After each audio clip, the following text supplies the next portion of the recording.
Bueno, como siempre saludamos al doctor Elmer Huerta, que nos trae su espacio vital. ¿Cómo está, doctor Huerta? Espero que haya recibido el año 2024 de la mejor manera. Muy buen día, doctor. De igual modo, Joana, buenos días, Carlos, buenos días también a todos nuestros oyentes. Feliz año para ustedes, feliz año para cada uno de nuestros oyentes, los mejores oyentes del mundo. Espero que este año 2024 sea mucho mejor que el año pasado. Pues mira, vamos a empezar los comentarios de salud de este año con un tema que me parece que va a dominar este año 2024 en muchos frentes. Es el tema de COVID-19, pero el que se relaciona a lo que se llama el COVID prolongado, el COVID largo, el COVID persistente. Tiene varios nombres esta condición. Esta condición es muy interesante, Joana, Carlos, porque cuando apareció la pandemia el año 2020 en el mundo, el 21 que estaba en su máximo número, cuando salieron las vacunas, etcétera, ya desde que empezó a salir la pandemia, digamos, a presentarse los casos tan dramáticos que veíamos de unidades de cuidados intensivos, de muertes, etcétera, eso era lo que dominaba, digamos, la información.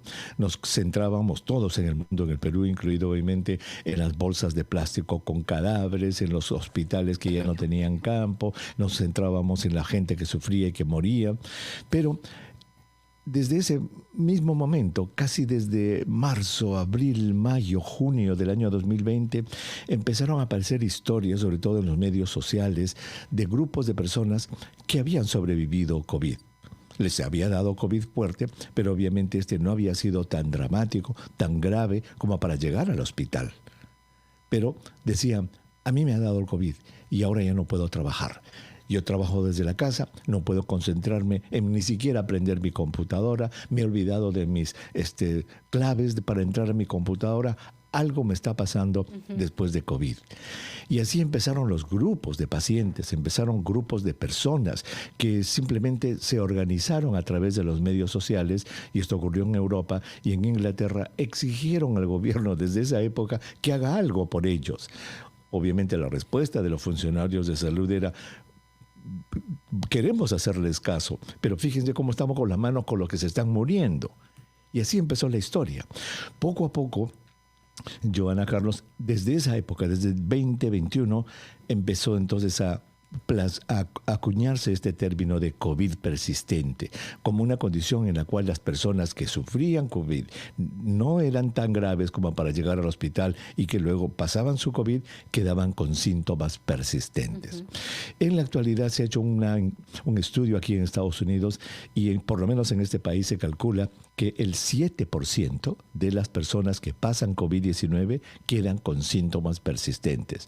No tenemos datos del Perú, no se ha publicado nada, no sabemos cuál es la realidad en el Perú de esto. Pero son personas que tienen hasta 200 tipos diferentes de síntomas y no se sabe la causa en este momento. No hay un diagnóstico preciso, aunque recién se acaba de publicar un estudio que habrían marcadores en la sangre para publicarlo. De tal manera que es un área en el cual todavía no sabemos mucho. Doctor, y cuando usted habla de persistente, ¿cuánto tiempo dura eso? O sea, estos efectos o estas causas o estos síntomas.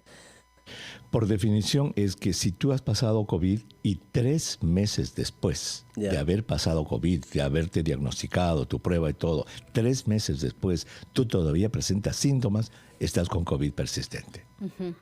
Wow. Y luego de esos 3 meses, es decir, ¿va a continuar algún tipo de malestar? Es mucha gente, como te digo, 7% de la gente en Estados Unidos, 7% de los que han tenido el COVID-19 tienen este problema. Entonces, y acá viene el otro. ¿Cuánto va a durar? Eso, ¿cuánto ¿Se cura? Exacto. Pues no lo sabemos. ¿Cuánto conocemos la enfermedad? Estamos en enero del 24, todavía. 5 años. Y hay gente que está 5 años con este problema. ¿Cuánto tiempo más estará? No lo sabemos. Pero es un número considerable de personas. Entonces yo creo que esto va a tomar muchísimo campo este año porque muchísimas más personas van a tener COVID regularmente. Ya sabemos que ahora tenemos un aumento de casos en el Perú, en el mundo entero en realidad. ¿Cuántas de estas personas quedarán con COVID persistente, no lo sabemos. Aunque hay un dato también importante, es de que las variedades de Omicron, las que tenemos ahora, la JN1, etcétera, provocan menos casos de COVID persistente, pero lo siguen causando. Entonces, una de las razones extra que hay para no considerar de que COVID-19 ya pasó y de que si te da no es nada, es de que en algunas personas COVID-19 puede causar este COVID prolongado. Y no hay tratamiento. Absolutamente no hay ningún tipo de tratamiento todavía. Las personas están inventando sus tratamientos por aquí y por allá, de tal modo que este es un área completamente gris que me parece que se va a desarrollar este año. Y doctor, ¿se ha determinado, digamos, si este COVID prolongado se registra en algún grupo etario en específico, más que en otros o no? Buena pregunta. Es un poco más frecuente en mujeres que en hombres y es un poco más frecuente en personas en sus 40s y 50s. Y está más asociado también a algunas cosas que tienen que ver con depresión, con problemas de salud mental, pero la ciencia está recién tratando de entender bien este problema del COVID prolongado. Muy bien, doctor Elmer Huerta, muchas gracias como siempre por su comentario, por adiestrarnos en el tema médico. ¿Qué tenemos hoy a las 5 de la tarde en Espacio Vital, por supuesto? A ver, mi querido Carlos, Joana, cuando empieza el año, muchísima gente, y eso es una muy buena costumbre, dice: este año quiero empezarlo saludable, voy a ir a ver al doctor. Sí. ¿Qué exámenes debe hacer un buen médico para que su paciente, el paciente tenga una buena salud este año? ¿Qué tipos de exámenes, qué tipo de enfermedades hay que descartar? ¿Cómo se hace eso? Hoy día vamos a ver el chequeo médico de un adulto para empezar este año 2024. Interesante, porque muchos lo hacen al final del año, pocos, cuando dicen, sí, tengo un chequeo pendiente, ¿no? O un chequeo general que debía aprovechar. Correcto. Y bueno, lo dejan o lo patean para el próximo año. Bueno, ojalá, pero también es una buena costumbre. Enero es un buen mes para empezar el año y decir, bueno, todo está bien, a seguir trabajando hasta el próximo año. Y cuidando nuestro cuerpo. Gracias, doctor, como siempre. Muy buenos días. 7:30 de la mañana, amigos, titulares, y regresamos con la rotativa del aire.